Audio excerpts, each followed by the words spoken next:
They love you for dinner. Someone has exploited that philosophy, and we now have a hustler versus the dynasty, political narrative. Uh-huh. The eventualities of the eventuality of that narrative, and actually it's so honestly, like Joe Ageo said in their show yesterday. I actually cry for this country. I feel very bad for this country because even if we work hard here and maybe make ourselves some money and live somewhere, the majority of our people are actually languishing and poor and all that. We became it became danger for us because at some point it will be survival of the fittest. Well, whether you have millions in banks or not, and then hell breaks down, you may not even have the time by day to go and withdraw your millions. And for me, I keep on giving this example, Wakili. I've been to refugee camps in many parts of this world. I've met generals, top-notch lawyers, lining up for relief food from World Food Program because the system in the country broke down. It's not working. They became refugees. All right. Even as we wrap the conversation, there's something I noticed, and it looks like nothing really ever changes in the way, however much we change these people. I think the only thing that the new ingredient that we have in the metropolitan is the cinema. It's the PR around it. But otherwise, the thinking is still the same. When you move around, you see a tanker of Mike Sonko rescue team and an NMS tanker also carrying water. I would expect NMS, we should have a different conversation. Let's have piped water, for instance, for once. That would be a permanent instead, yes. I mean, that's what I'm telling you. The only thing, I think the only difference in there is in NMS and Sonko, they are all the same psychology because it's all a political con game for the people. And you see, we have allowed the politicization of our basic entitlements, basic rights. When a leader comes and says, "Ntawaletea maji," we appreciate the water when we appreciate the right. It's a basic right. We should be telling them, no, don't campaign on basic rights, Bana. Those are our basic rights.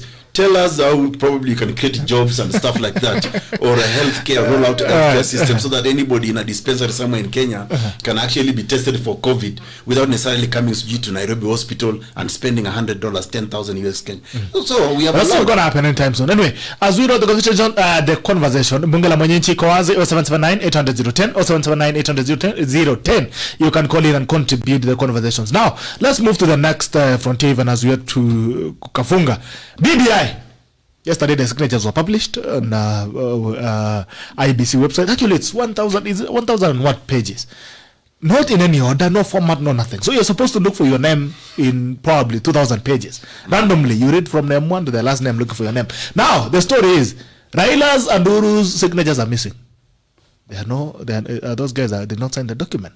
The parents, the father and mother of BBI. I'll come to you after that, but let me go to Wakili first, because I want you to also draw comparison between PMK that you conducted, how it was handled, and the way IBC has been has handled BBI, the BBI process and all that. Wakili, what's your take? Well, BBI, I'm part of those who believe that it is. The carriers describe it as nonsense. I actually believe it is nonsense, but we have different views on why it is nonsense. So first on the IBC verification exercise that they published yesterday. I don't know if you allow me to pick a call. Please, just one. Then we'll go from there. Hello. Hello. Yes, good morning. This is good morning. Abdullah Mohammed calling from Mandera County. Abdullah, salam alaikum. Salam, habari ya wazee upande wa studio. Now, I am following the discussion of Dr. and his colleague here, and I think Kenyans, when they talk about the slogans of politics, I don't think we need slogans. We need policies that will make Kenyans have the services they need. Now, I think Kenya is a united state that is run under constitutional democracy, where we have two tiers of government, the county government, the national government, and the county government. You have heard recently saying that Uhuru the president was behind the problems of Sonko. He never wanted him. That is not the kind of country we need to have. It is not up to the president who becomes the governor or who doesn't, or whether he likes him or not.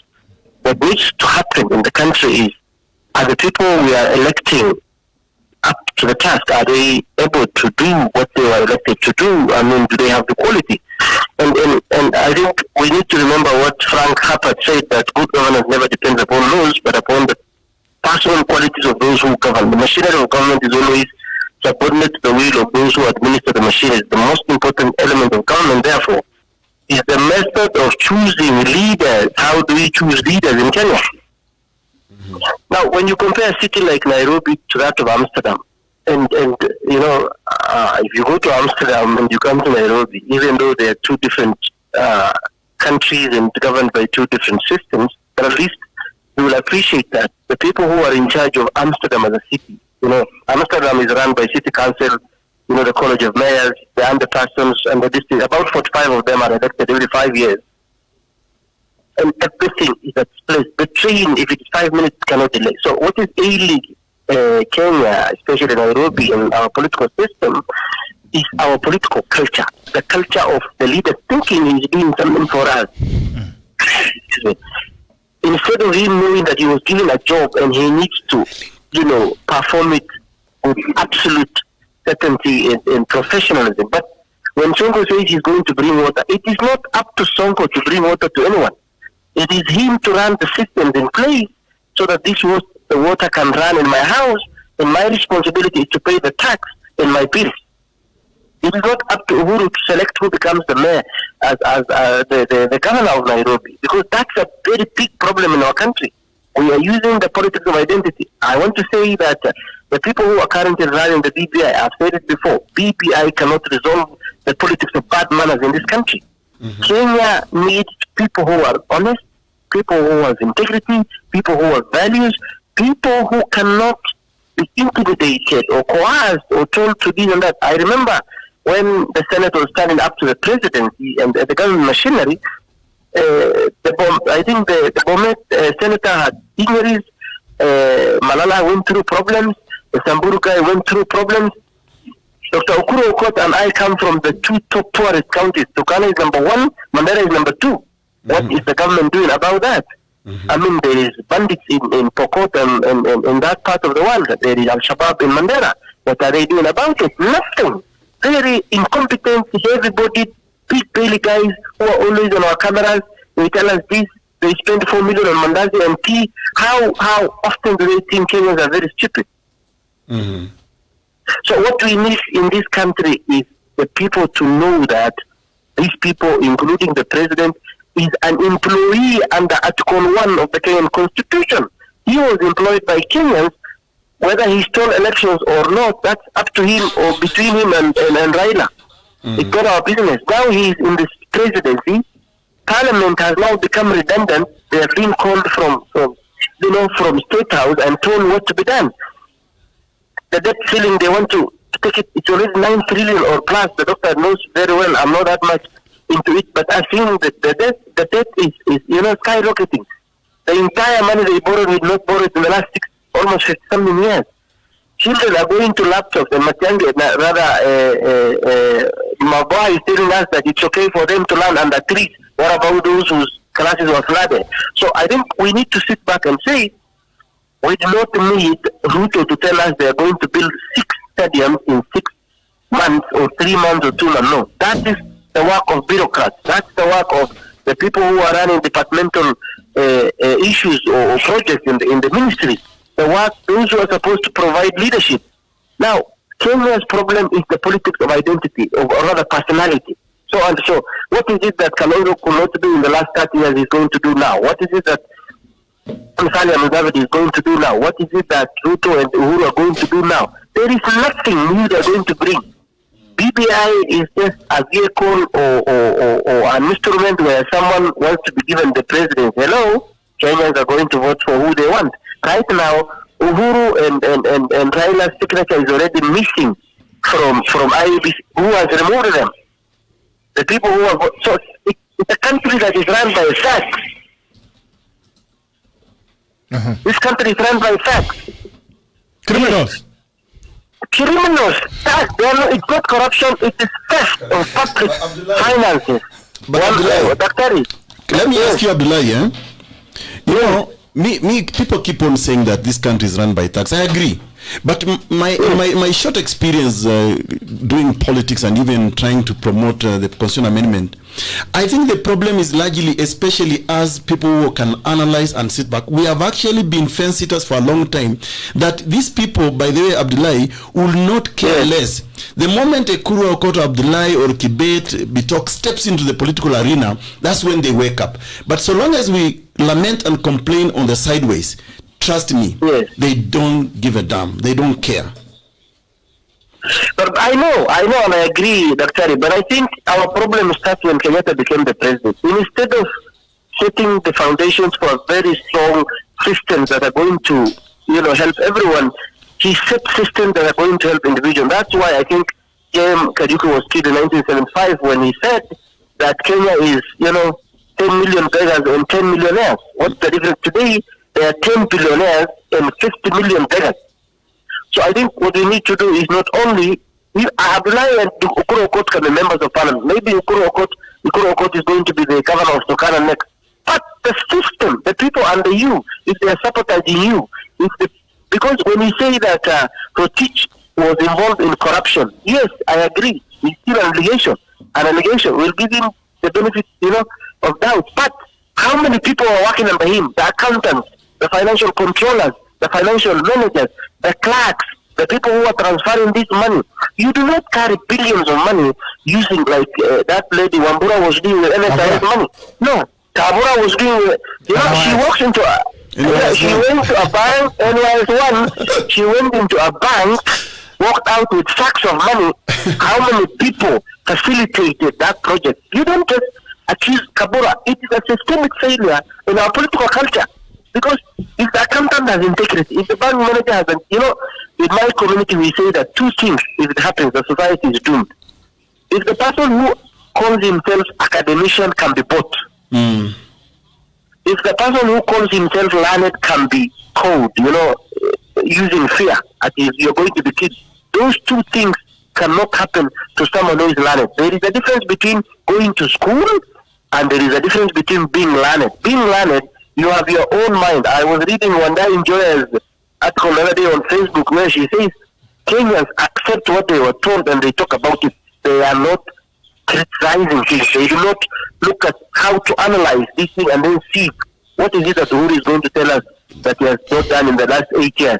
Hi, Abdullah. What is it that... Yes, thank you so much, my brother. I hope to see you again on Monday, on Friday. Yeah. I'll see you again. Thank you so much for contributing. By the way, Abdullah is also a contributor. He writes on our website. So, asante sana, Abdullah. Really, thank you so much. Good views. Wakil, we only have 30 minutes left. So, you pick up from where you left on IBC. Yes, and then we'll give it back to AUKOT. Then, very quickly, tutagonga LSK tukifunga.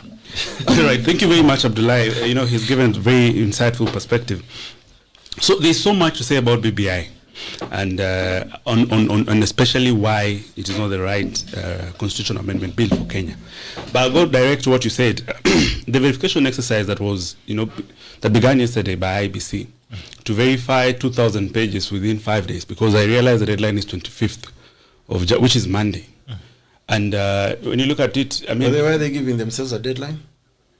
I think they have some pressure as well from the BBI frontiers, because I think this verification process should actually be the backbone of the BBI process in itself. So they should give Kenyans more time to verify their signatures, their ID numbers, and all that. So they've given 5 days for Kenyans to go through 2,000 pages. And mind you, not all Kenyans have access to that notice in the newspaper. Not all Kenyans have access to internet so that they can follow the link and verify whether their signatures were there. So I think that in fact the right thing to do at the moment is to petition IEBC to extend that period to at the very least 3 months. Because Kenyans, these signatures were collected from every part of this country. So they said. So if signatures... So they claim. Yeah, so they claim. So the signatures that were collected in Kapedo, we have to confirm that this person in Kapedo who purportedly signed this BBI in fact, you have to wait for them to finish fighting each other. Then they verify. I hope they stop. But they have to give Kenyans time to verify their signatures. Giving them 5 days, and I know it's rather I assume it is because of the kind of pressure they have from the BBI frontiers, is not proper, and that should be challenged. And I hope Kenyans will not take that lying down. Secondly, on the issue of Uhuru's and Raila's signatures missing, our perspective as Kenyans is because we saw them signing on a screen in IEBC when they were launching it. We do not know whether they signed the books. You see? So if IEBC has gone through the books and realized that these signatures are not there, I mean, it could only be as true, because we don't know whether they signed the books. What we saw was a show. We don't know whether they signed the books. So it should not be, it's an issue of confirming So for all you know, part of the con game is that even the frontiers that may not have endorsed it, that could be a revelation that we might see. Secondly, the signature verification. I have a very different view about the signature verification exercise, and maybe Dr. Ari would confirm this. When the Constitution requires at least 1 million signatures, I don't think it is right to print separate books and take them for Kenyans to sign the books, and then come and relate them and say, you see, these signatures on these books invariably means that they were endorsing this particular bill. I think that goes, to the integrity of the process in terms of whether, in fact, the 4 million signatures purportedly collected from all over Kenya were actually endorsements of this particular bill. And that, I know, is a subject of a court case at the moment. But in my view, BBI is not something that will see the light of day, whether through this verification exercise or eventually through a referendum. Because I think it's a very selfish, political process that we are seeing being bulldozed into on Kenyans. And I think in good time we're able to see that Kenyans will appreciate that this, in fact, is not the best thing. Punguza Mzigo initiative, in fact, was one of the best, subject to a few amendments here and there. It was one of the best perspective in terms of, and you realize before Punguza Mzigo there was Okoa Kenya, which flopped. Mm-hmm. So one of the first successful constitutional amendments, actually the only constitutional amendment initiatives by popular initiative, was the Punguza Mzigo. And when you look at the way Punguza Mzigo was done as opposed to BBI, I think the Punguza Mzigo was more consultative, it was more involving, and it was more relatable to Kenyans. So BBI, the foundational issue about BBI goes way back to the initiative itself and the frontiers. And I don't think it's something that we should talk about. But be that as it may, I mean, we're going to see the eventualities of BBI through the verification exercise. We don't even know whether they would, meet the 1 million signatures requirement all the way to the referendum. Okay. You pick it up from there? Yeah, so Bitok, I think I've said it many times that game that started, with the idea of a handshake or to build bridges. But I've also asked many times, if we are saying that bridges were broken, who broke them? We must also establish that fact. Plus, I have argued before, and in many forums, that there's absolutely nothing new that can come from BBI. BBI is a tribal outfit. It is a political con game to benefit a few individuals who believe that they come from the most populous tribes. It is ongeza mizigo for Kenyans. Kenyans never wanted another additional 70 MPs. Kenyans did not want these other regional governments or whatever they want them. But anyway, I don't want to give credit to BBI by discussing it, because like I've said in the past, it is unconstitutional, it is directionless, it is amorphous, it's repetitive, it is a waste of our taxpayers' money. We are talking about spending 14 billion for a BBI referendum when we are not able to pay our doctors, our clinicians, our nurses, our teachers. It's a shame that we're even discussing about this BBI thing. Lastly, and before I come to IEBC, because I have a bone to pick with IEBC on the way they're handling this, if you want to amend the constitution of any country or write a new law for any country, you must establish one simple ingredient: the common good. What is the common good in passing a law or enacting a law or writing a new constitution? It has to benefit the general populace, not a tiny minority of individuals. You don't write laws for individuals or tribal kings. You don't. That's already a bad law. Lastly, IEBC has proved that it's actually a very weak institution. I've always supported IEBC, and I've always said that whatever weaknesses are in IEBC, they must be corrected. We must strengthen them as a constitutional body, and it must not cow itself to political pressures. When I took the Punguza Mizigo signatures to IEBC 2019, IEBC took 5 months before it started the process of verification. It created a link of the Punguza Mizigo signatures and asked Kenyans, you have got 30 days to verify whether you actually endorse this Punguza Mizigo Kenya or not. We now see IEBC changing rules in the way they are handling BBI, confirming IEBC has failed in its independence. It is bowing down to political pressure. How can you give Kenyans 5 days to check whether their name from a 5 million database or 4 point something million database? It's a complete lie. It's a complete con. Why did IEBC take 5 months to verify to put our signatures up? Then it took another, I think, 2 months, if I'm not wrong, to actually do the actual verification of signatures.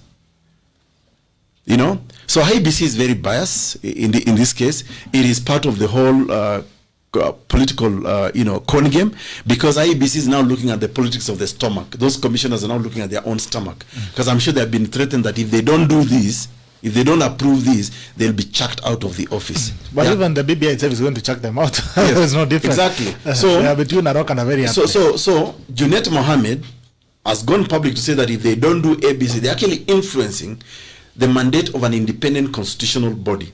And sadly, Chairman Chebukati is admitting to this. He's a very senior lawyer at the level of a Supreme Court judge. Why is he allowing this? Why is he treating BBI differently the way he treated Punguza Mizigo Kenya? And there's another fundamental question that here we must raise the talk. BBI was started by 2 individuals, Uhuru Kenyatta and Raila Odinga. Then they went into our national coffers, into our taxes as Kenyans, and funded this BBI. So that never happened with Punguza Mizigo Kenya, because my process was also about amending the Constitution of Kenya, but it was never funded from the public.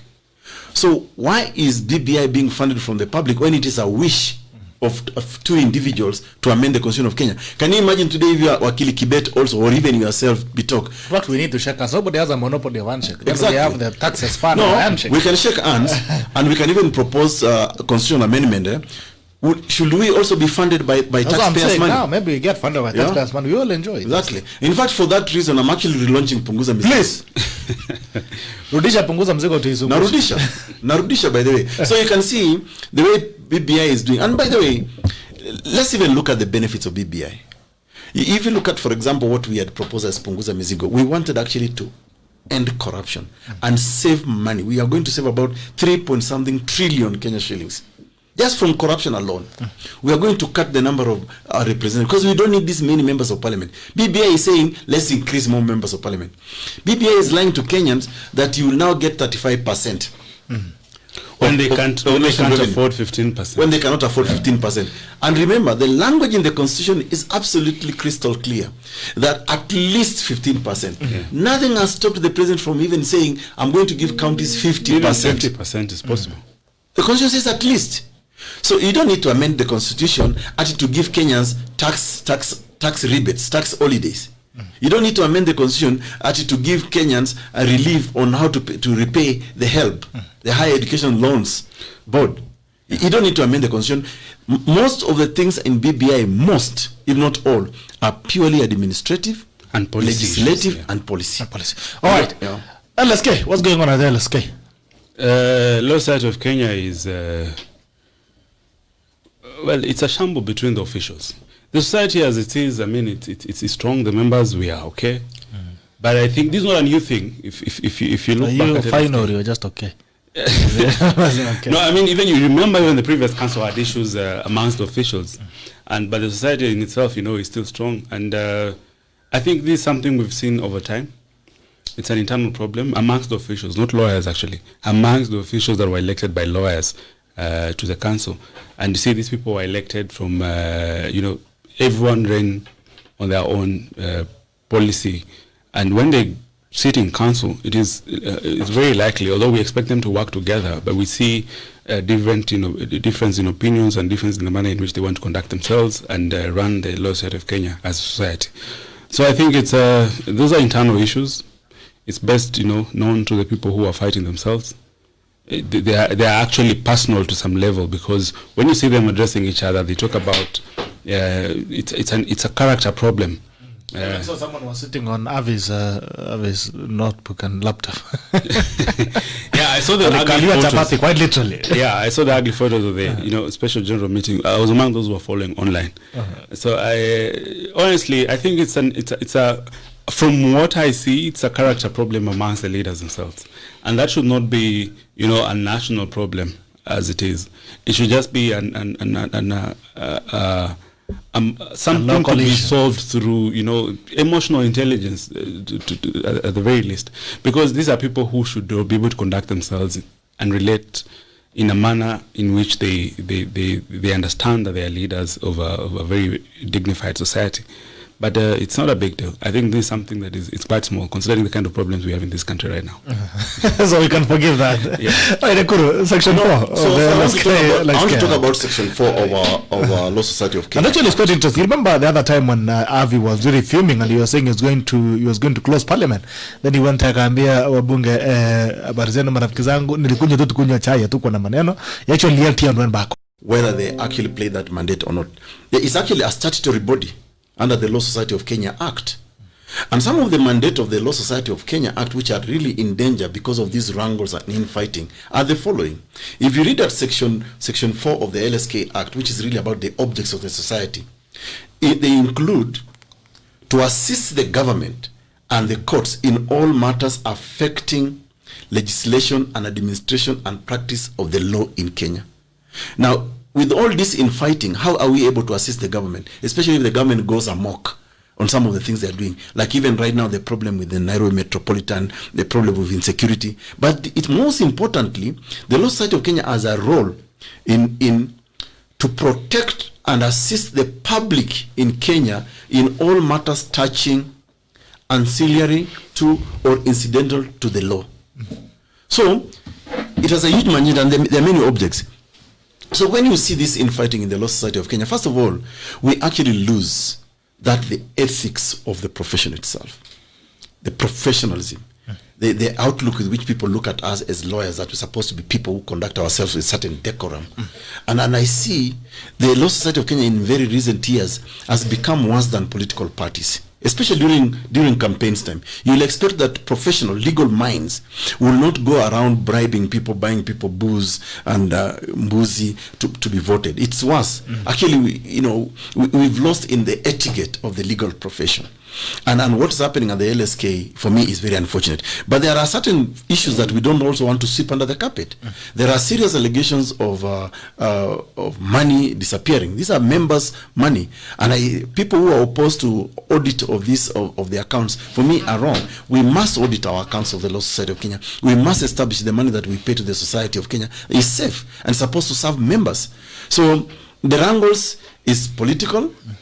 Many times you can see that there are factions now in the Law Society of Kenya. There are those who are allied to actually political parties, by the way. There are factions that are known to be pro, I don't know, ODM, some Jubilee, some other political parties. It's unfortunate that we are losing our professionalism. The etiquette of the legal profession is being thrown away because of these wrangles. And I really, in the eyes of the public, how can the public rely on us to protect them and assist them on matters law if we behave like this? So my appeal to my president, Nelson Harvey, and the other council members is that I think it's important that I actually sit down and just reflect on the role that you ought to play in this country, and particularly look at the objects of the Law Society under Section 4 of the LSK Act. And maybe they should stay away from politics. I don't know, I could be wrong. Possible. I mean, they should stay away from politics because our government, because I think it's becoming too. Our guidance is professional, professional ethics, the etiquette of the legal profession. It's nothing to do with politics. Because I've been noticing there is it looks like even within the LSK there is a Kieleweka and Tangatanga politics in between. I think I've taken up some notice of that. Yeah, which is informed by, like Dr. Area said, ODM and Jubilee affiliations within the council leadership. It's bound to happen because these people they run on a political platform, and because he said, we have there's some sort of campaign that has now affected the Law Society, where there's a lot of money spent, and that informs the consequences of spending so much money in an election, it prompts the candidates to seek money from elsewhere. So when they get sponsors from the political terrain, then they have to give back allegiance. Yeah, so they have to dance to the tune of whoever finances. Actually, it becomes very difficult for us as lawyers or a professional body to criticize government, because we cannot criticize government or even parliament, because government and parliament is made of politicians. So when we also behave like them, or probably even worse than them, because then people expect of us to behave in a certain... You lack the moral ground. With a certain decorum. We lack the moral authority to be able now to criticize the government of President Uhuru when they disrespect, the constitutional court orders, when we ourselves are not even respecting our own, governance structure. So that's the unfortunate. And LSK is very central even in the governance of this country. Okay. Yeah. And you see, like you said, for the longest time, I think for the last 2 years, LSK has been calling on the government to obey court orders and the rule of law. Now we have a situation where people who champion the government in disobeying court orders are telling us, but even you guys are not obeying your own rules and regulations. So we have now become a comparative analysis between, disobeying rules and regulations. And they are members of the Law Society of Kenya, by the way, who even sit in some of the disciplinary tribunals or committees of political parties like Jubilee and others. And then there's always this clamor for appointment into the boards, government boards and stuff. People fight about such things, which for me, I think the Law Society of Kenya actually ought to distance itself from such appointments, because the moment you are appointed by government, and normally these appointments are from either the council members themselves or some of their cronies. So that begins a process of compromising the mandate of the Law Society or its authority to hold government into account. And whether someone like Harvey, stands up against government or the regime, he stands isolated. And that's why you can actually see the division. I don't know why professionals cannot sit down and agree the way we in court. Kibet and I don't have to be enemies just because we are representing different parties before a court of law. I advance my client's cause, he advances his client's cause, and then the judge magistrate makes the decision. Me and him don't have to split hairs about such. All right. Wakil, your tackle of the day. Well, principally is this, and I should have said this during this BBI analysis. The rule of law in this country is extremely in a bad state, where we have the President of the Republic of Kenya has refused to swear in the now 40 judges, because one has since passed on. We have a number of court orders that have been issued by court that have been deliberately disobeyed by the government. We have a situation, going back to Miguna's issues, to the now judges issue, and many other court orders that have been disobeyed. It is important for us to look at the perspective of the rule of law in terms of, if you correlate with this BBI, the champions of changing the constitutions are the champions of disobeying court orders. And Kenyans must look at it the way it is, that we should protect the rule of law jealously, because only then can our country be built on constitutionalism and the principles of the rule of law, which should be able to guide and protect every Kenyan in accordance with the constitution. Once we compromise on that, once we don't say anything about, or even when the court pronounces itself on the mandate of the president and many other factions of government, and the pronouncements of the courts are despised, the eventuality is that we have a situation where we live in a society where there's basically anarchy. So I think Kenyans should see through these political processes of changing the constitution and call for the rule of law. Right. Thank you. Aukot, your tackle of I will say two things. First of all, because of the situation back in my village in Kapedo, I will just say this to the government of Kenya. Make yourself present in every part of the republic of this country. Treat all Kenyans equally. The reason government has failed in Kenya is now the reason why even their own police officers are being killed in my village, Kapedo. It's a shame. I think this has to change.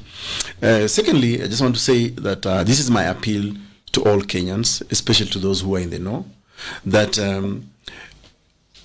we should all wake up and smell the coffee. The way the country is being chaperoned towards 2022 is not looking good. The priorities of this country, of our government, is upside down. I think we should begin by all standing up and rejecting this BBI nonsense, the apportionment of huge billions of Kenya shillings to this referendum process that is not helping us. We should refocus and call on government to focus on the most important things. We have learned from the COVID pandemic that we now must prioritize our healthcare system. We must now prioritize put in proper infrastructure so that it doesn't disrupt education. We must now prioritize technology, because now technology has become almost a basic need. We must prioritize the plight of doctors and nurses, the frontline soldiers during this pandemic. I think we need to all stand up and say, what are our priorities going forward? Our priority now going forward is not 2022 elections.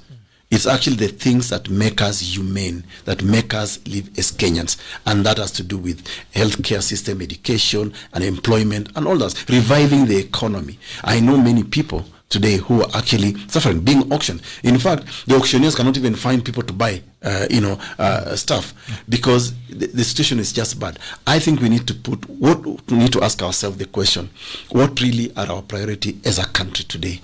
Is it the politics of 2022? Is it BBI? Or really about us living as human beings in a humane way in a country we call Kenya? And let's reject divisive politics. All right.